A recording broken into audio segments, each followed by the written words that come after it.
1954 November 7న తమిళనాడులోని రామనాథపురం జిల్లాలోని పరమక్కుడిలో శ్రీనివాసన్, రాజ్యలక్ష్మి దంపతులకు జన్మించారు. కమల్కి 2 అన్నలు, ఒకరు చారుహాసన్, మరొకరు చంద్రహాసన్. అక్క నళిని, అందరికన్నా చిన్నవాడు కమల్ హాసన్. నటి సుహాసిని కమల్ హాసన్ సోదరుని కుమార్తె అంటే కమల్ తనకి బాబాయ్ అవుతాడు. సుహాసిని సినిమాల్లోకొచ్చిన తర్వాత డైరెక్టర్ మణిరత్నంని పెళ్లి చేసుకుంది. కమల్ కుటుంబమంతా లాయర్లే. ఇక ఆయన సినీ ప్రయాణం.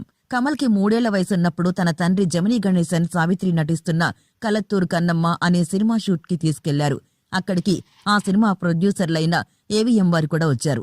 ఆ సినిమాలో ఒక చిన్న కుర్రాడి పాత్ర కోసం చూస్తున్న ప్రొడ్యూసర్స్ కమల్ అక్కడ చేసే అల్లరి చూసి మా సినిమాలో వేషం వేస్తావా అని అడగ్గా ఎంత డబ్బులిస్తావు అని అడుగుతారు కమల్. దానికి అక్కడున్న ప్రొడ్యూసర్లతో పాటు సెట్లో ఉన్నవారంతా పళ్ళును నవ్వుతారు. ఏవిఎం అయ్యప్పన్ గారు కమల్ తండ్రితో మీ అబ్బాయిని